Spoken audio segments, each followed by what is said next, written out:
Assalamualaikum warahmatullahi wabarakatuh. Pada kesempatan kali ini kita berjumpa kembali ya. Nama saya Ngatmoyono, pengajar SMA Alfa Centauri dan juga pengajar SSC Bandung. Hadirin sekalian, kali ini kita akan belajar kembali berkaitan dengan fluida statis. Dan bagian yang ini adalah bagian kedua setelah kita mempelajari fluida statis pada bagian yang pertama. Oke ya, pada bagian yang pertama kita sudah belajar fluida statis sampai dengan konsep prinsip Pascal ya. Dan sekarang kita lanjutkan. Yang berikutnya adalah prinsip Archimedes. Prinsip Archimedes ini mengatakan bahwasanya kalau misalkan sebuah benda itu tercelup dalam sebuah cairan, ya seperti benda ini ya. Ini tercelup dalam sebuah cairan atau di dalam fluida, tidak harus cairan sih ya, bisa juga gas. Maka dia akan mendapatkan gaya ke atas, ya. Jadi gaya ke atas ini yang disebut sebagai gaya Archimedes. Nah, gaya Archimedes ini nanti nilainya sebesar dengan berat fluida yang dipindahkan, ya. Jadi gaya Archimedes ini sama dengan berat fluida, ya. Ini berat fluida yang dipindahkan, pindahkan. Maksudnya apa? Maksudnya ketika sebuah benda itu tercelup di dalam fluida, seperti benda ini tadi ya. Ini kan tercelup di dalam cairan. Nah, jadi di sini misalnya cairan ya, cairan. Nah, maka si benda ini itu menempati tempatnya cairan kan ya. Nah, jadi keberadaan benda ini menyita sebagian dari tempatnya cairan. Sehingga cairan yang tadinya menempati tempat ini kemudian harus dipindahkan, ya kan? Sehingga cairan ini bertambah volumenya, yang sebenarnya bukan cairannya bertambah volume ya, tetapi karena diisi dengan benda ini gitu ya. Jadi nanti gaya ke atasnya, gaya Archimedes itu sama dengan berat fluida yang dipindahkan.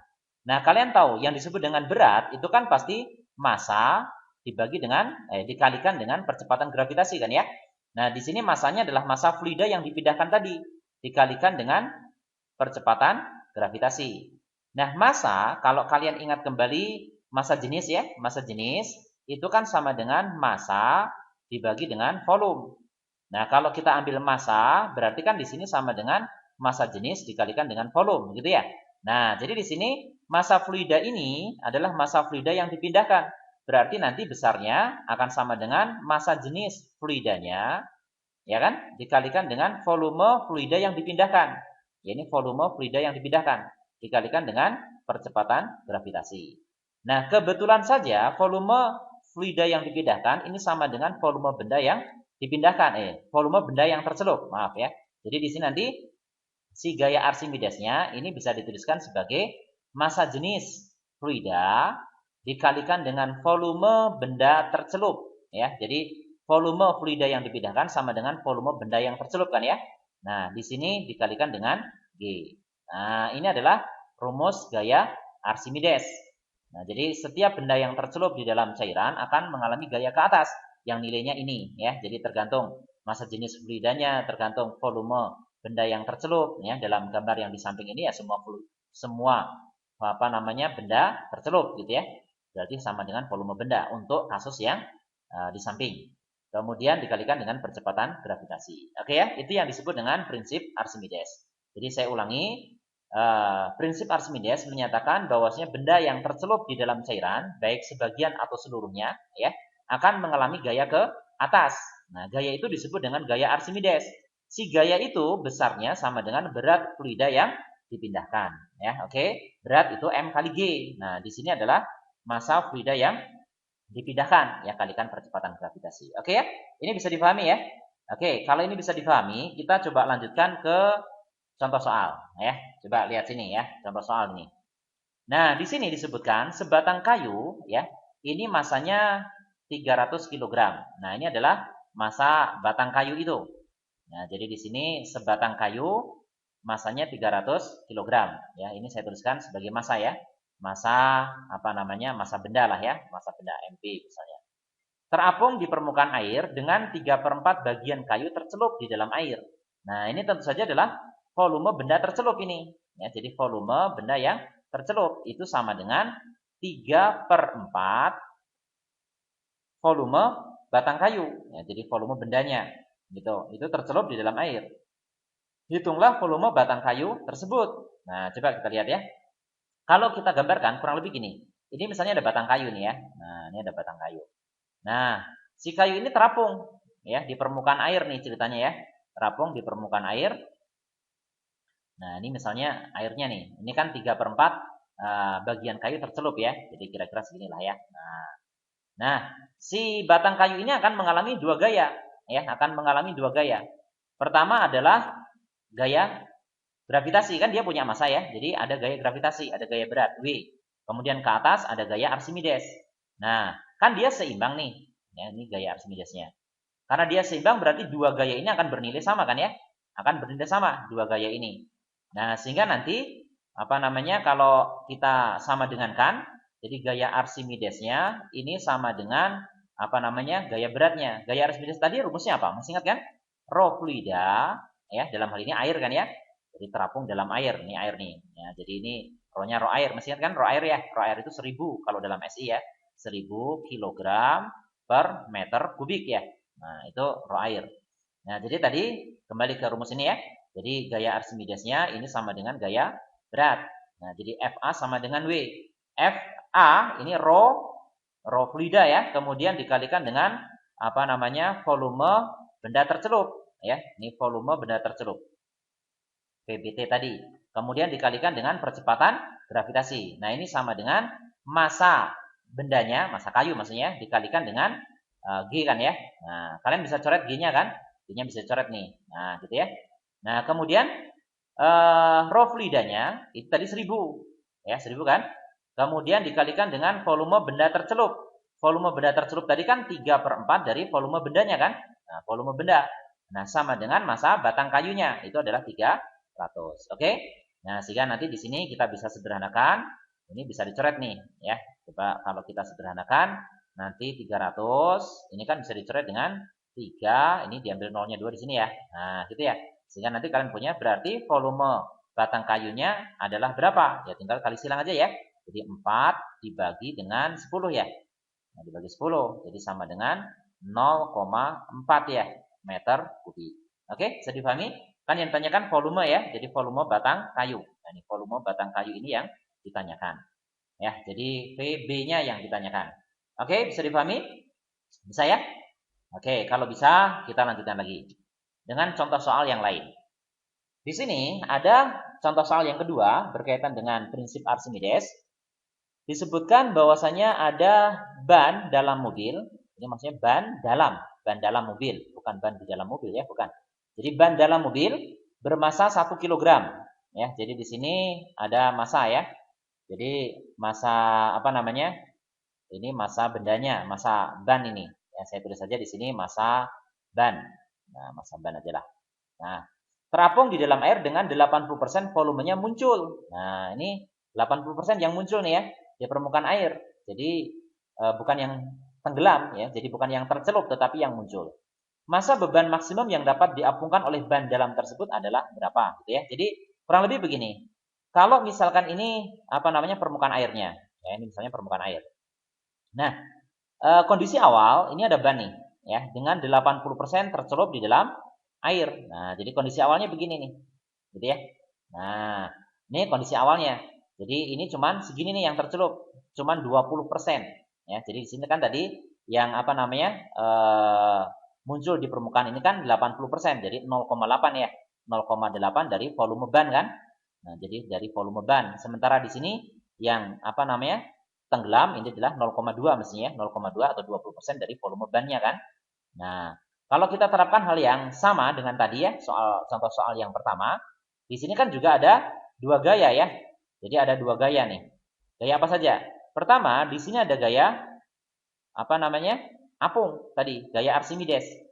Kemudian yang kedua di sini ada gaya berat, ya kan? Ada W. Nah, kan dia seimbang dalam kondisi terapung ini. Jadi dua gaya ini pasti bernilai sama. Jadi kalau kita tuliskan berarti di sini FA itu sama dengan W kayak tadi ya. Nah, apa rumus gaya Archimedes? Masih ingat kan tadi ya, gaya Archimedes itu rumusnya apa? Rho fluida, ya kan, dikalikan dengan volume benda yang tercelup, ya, ban tercelup gitu ya, sama dengan massa ban, ya, massa dikalikan dengan percepatan gravitasi. Oh, ini kurang ya, ini kurang. Maaf nih, kurang. Ini dikalikan dengan percepatan gravitasi juga ya. Oke. Nah, sehingga nanti di sini kita bisa coret. Nah, jadi percepatan gravitasinya bisa dicoret nih ya. Nah, ini habis kan? Nah, gitu ya. Nah, kemudian di sini volume apa? Massa jenis fluidanya. Ini kan air kan tadi ya, disebutkan air. Masih ingat kan dia? Jadi volume air itu berapa tadi? Kalau volume air, ya kok volume massa jenis air, masih ingat kan? Rho-nya adalah 1000 tadi ya. 1000 kilogram per meter kubik. Oke? Nah, jadi kita masukkan ke sini. Kalau dimasukkan nanti rho fluidanya adalah 1000 kan? Nah, ini 1000 dikalikan dengan volume apa namanya? Volume ban yang tercelup. Yang tercelup kan cuma 0,2 kan ya? 0,2 dari volume ban. Nah, sama dengan massa bannya. Massa bannya berapa? Massa bannya adalah 1 kg. Nah, dari sini kalian bisa menghasilkan volume ban.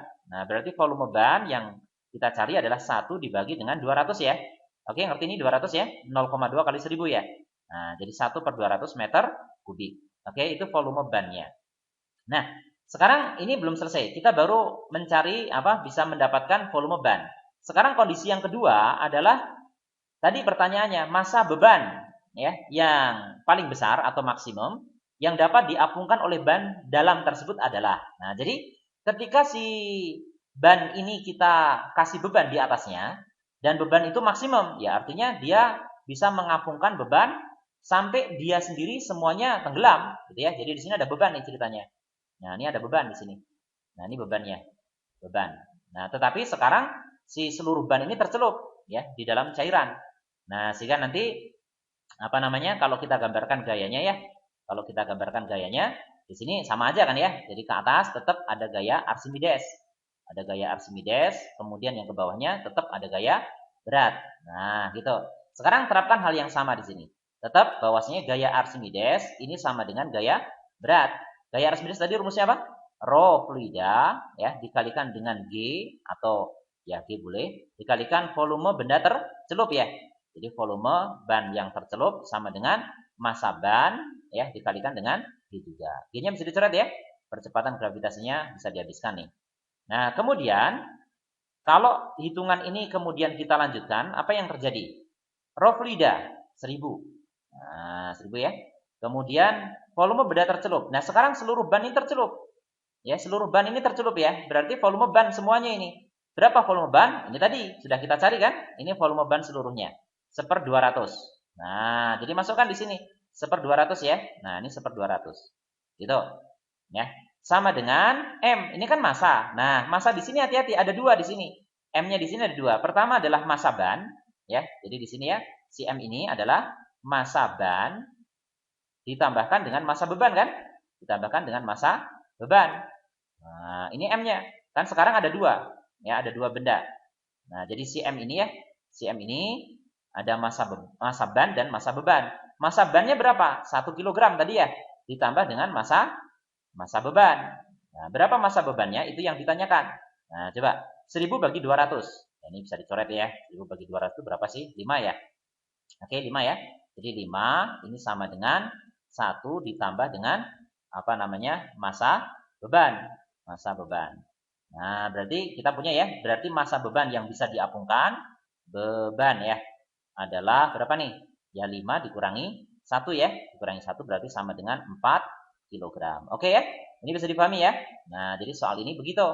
Jadi pertama kondisi awalnya adalah si ban ini dalam keadaan biasa belum dikasih beban di atasnya, maka dikatakan tadi 80% muncul. Nah, setelah dikasih beban di atasnya, ya kemudian hampir semuanya atau katakan saja semuanya lah ya ban ini tenggelam, tetapi dia menahan beban di atasnya. Oke?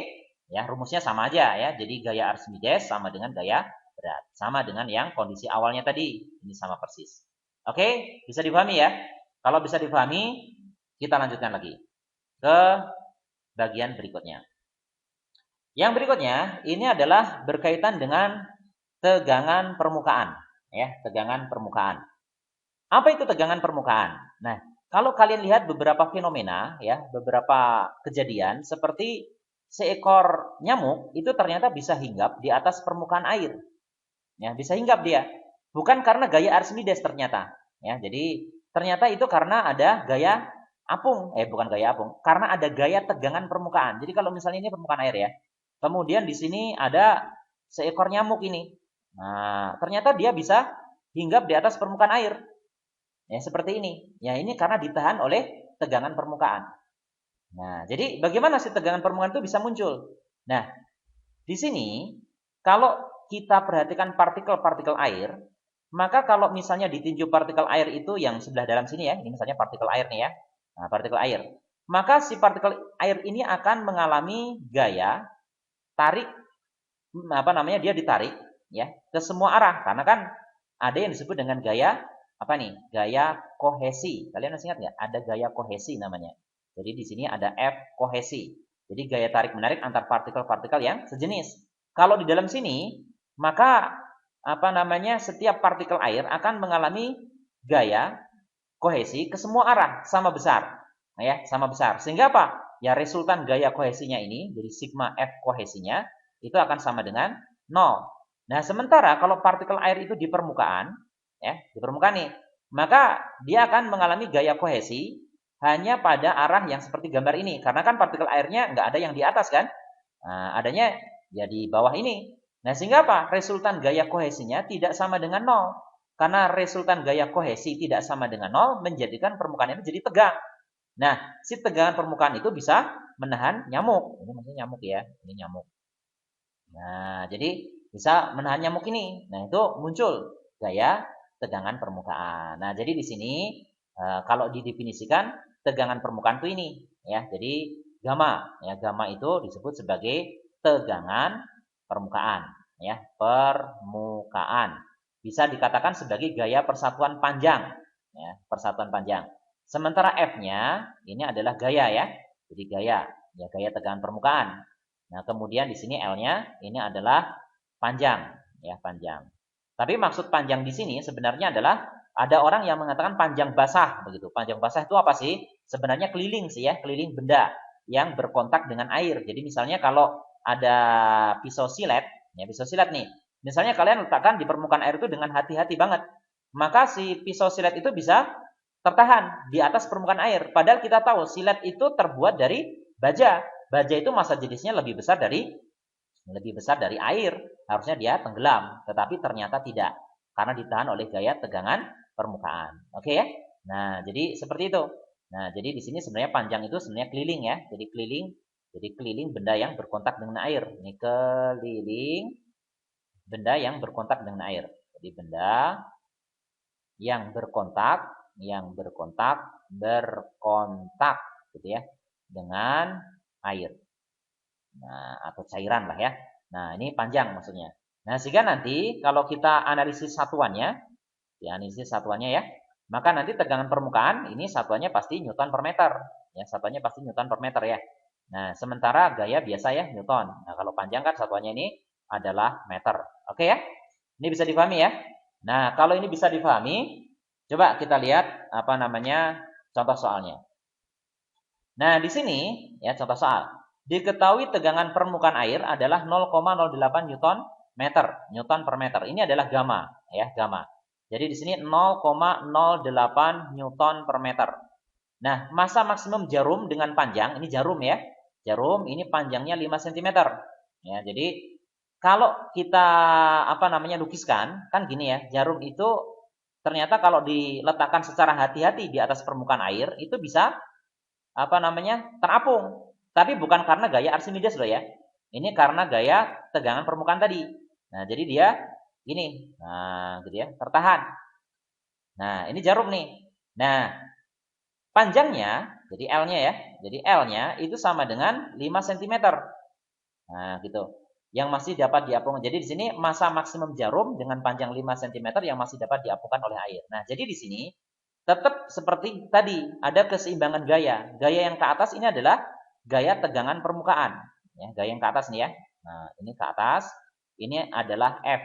Kemudian yang ke bawah, ya, yang ke bawah ini adalah W.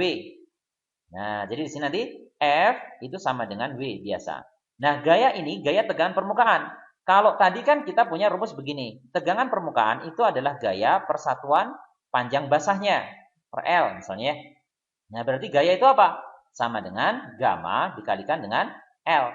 Nah, cuman kalian harus hati-hati dengan jarum ini. Jarum itu panjangnya 5 cm. Kalau kita ingat tadi L di sini itu kan panjang basahnya. Nah, jadi keliling sebenarnya. Karena ini jarum berarti L ini ya panjang ini ya panjang basah tadi atau keliling yang berkontak dengan air berarti 2 kali kan?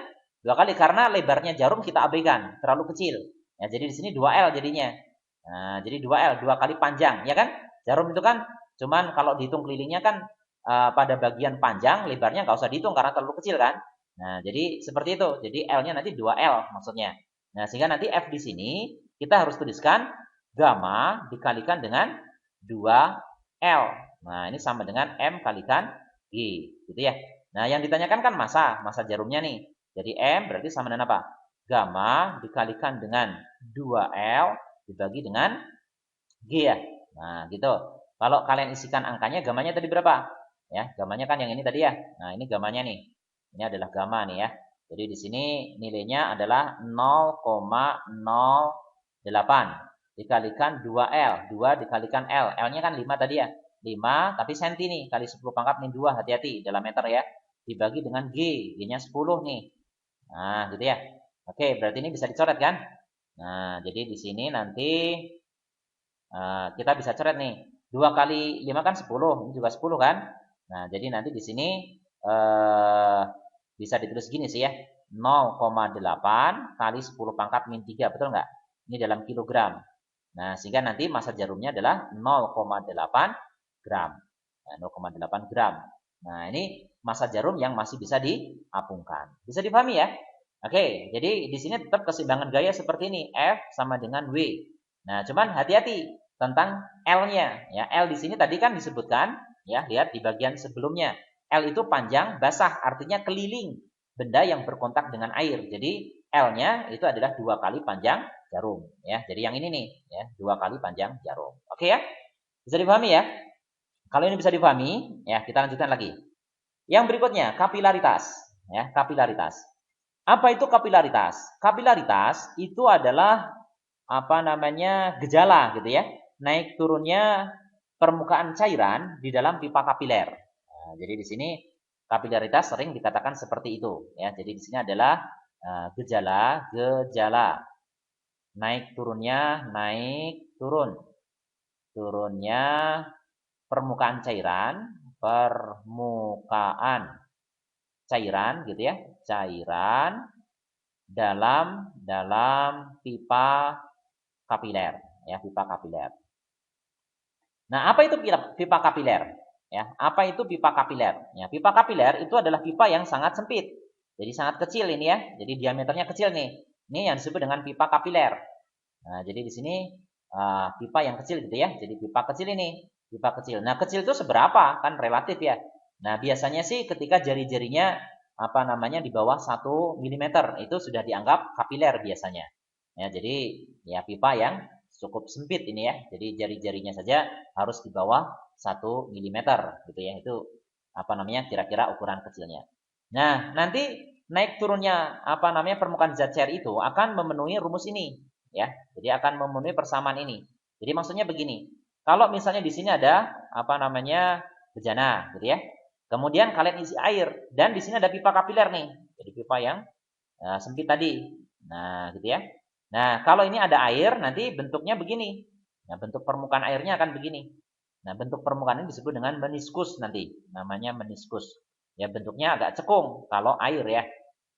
Nah, jadi nanti si air ini kan air ya ceritanya. Ini air nih ya. Ini air. Nah, nanti si air ini akan naik. Ya, naik. Nah, naiknya ini itu sebesar Y. Nah, sebesar Y ini. Nah, Y gitu ya. Nah, Y ini akan sama dengan persamaan ini. Jadi dia tergantung pada yang pertama adalah gamma. Apa tadi gamma? Gamma adalah tegangan permukaan. Ya. Kemudian theta. Apa itu theta? Theta itu sudut kontak namanya ya. Jadi sudut kontak. Apa sih sudut kontak itu? Sudut kontak itu ini ya. Kalau ini saya gambarkan lagi ya.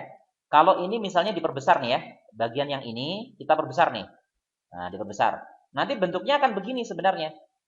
Nah, jadi kalau air di dalam kaca nanti meniskusnya itu cekung. Seperti ini. Jadi kalau ini diteruskan bentuknya begini. Diteruskan bentuknya begitu ya. Terus gitu. Nah, yang disebut dengan sudut kontak itu yang ini. Nah, ini theta namanya, sudut kontak.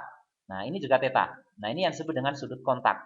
Nah, jadi sudut kontak itu adalah apa namanya? Sudut perpanjangan ini, perpanjangan meniskus ini. Kalau diperpanjang ya, melewati apa namanya? Dinding wadahnya. Nah, sudut yang dibentuk garis perpanjangan ini dengan dinding wadah itulah yang disebut dengan sudut kontak. Ya, jadi itu sudut kontak ya, yang ini nih, yang cos theta ini. Gitu ya. Kemudian rho apa? Biasa ya, rho massa jenis cairannya. Kemudian G percepatan gravitasi, R-nya itu adalah apa? Jari-jari pipa kapiler. Oke kan? Ngerti ya? Oke, kalau belum ingat juga, ini saya tuliskan aja lah ya. Arti lambang-lambang itu apa? Jadi di sini yang pertama gamma. Apa tadi gamma? Tegangan permukaan ya, permukaan. Kemudian apa lagi? Kemudian theta. Apa tadi theta? Sudut kontak ya, sudut kontak. Apa tadi sudut kontak? Ya, tadi ya. Jadi perpanjangan meniskus cairan tadi dengan dinding wadahnya. Itu sudut kontak namanya. Kemudian ada rho. Rho sudah tahu lah ya, ini adalah massa jenis cairan ya. Ini adalah massa jenis cairan ya, cairan. Kemudian apa lagi? Kemudian G percepatan gravitasi sudah tahu lah ya. R ini adalah jari-jari pipa ya. Jadi jari pipa ya, pipa kapiler. Pipa kapiler. Kapiler. Balik nih. Kapiler. Nah, jadi itu jari-jarinya R. Oke ya.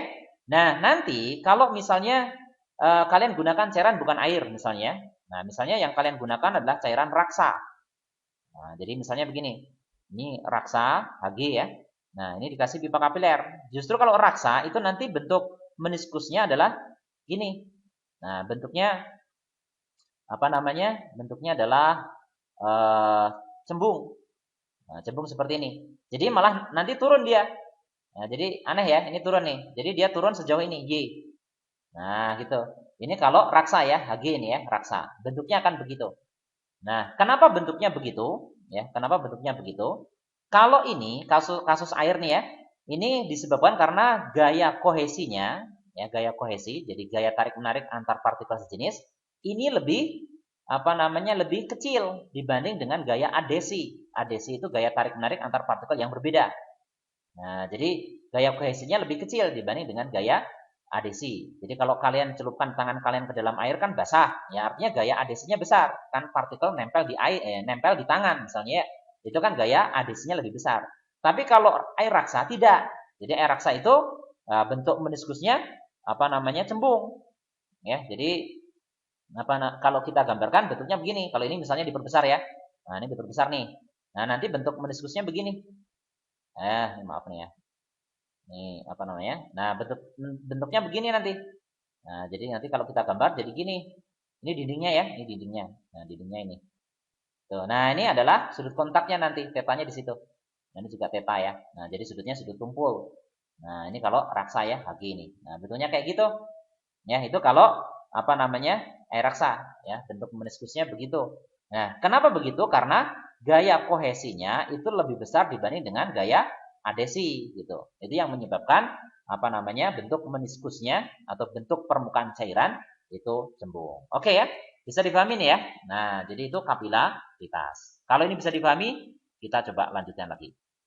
Contoh soal sekarang. Contoh soal di sini sebatang pipa kapiler ya memiliki diameter 1 mm ya. Jadi di sini diameter ya, ini diameter nih. Nah, kalau diameternya segitu ya berarti ini diameter, berarti ini jari-jarinya berapa dong? Ya berarti setengah diameter kan? Setengah diameter berarti 0,5 mm ya. Nah, ini jari-jarinya berarti. Kemudian dicelupkan tegak lurus ke dalam zat cair yang massa jenisnya ini. Nah, ini massa jenis ya. Massa jenis cairan, rho. Kemudian tegangan permukaan ini 0,2 Newton per meter, berarti ini gamma. Sudut kontaknya, ya biasa tadi sudut kontak apa? Theta ya. Kenaikan zat cair dalam pipa kapiler tersebut adalah berapa? Nah, yang ditanyakan Y-nya. Masih ingat tadi rumusnya? 2 gamma dikalikan dengan cos theta dibagi dengan Rho GR. Masih ingat ya? Ya, mudah-mudahan masih ingat ya. Itu rumusnya. Kalau enggak ya dilihat lagi ke belakang ya. Oke. Nah, ini sama dengan apa? 2 gamma, gamanya berapa tadi? 0,2 gitu ya. Cos theta cos 53. Cos 53 berapa? Cos 53 itu 0,6 ya, 0,6 itu cos 53. Kemudian dibagi berapa nih?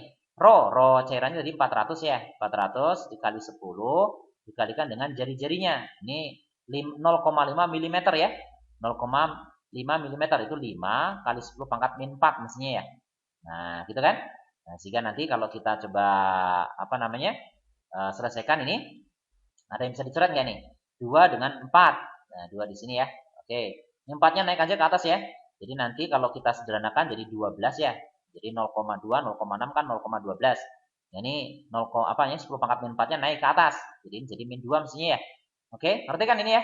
Dibagi dengan berapa nih?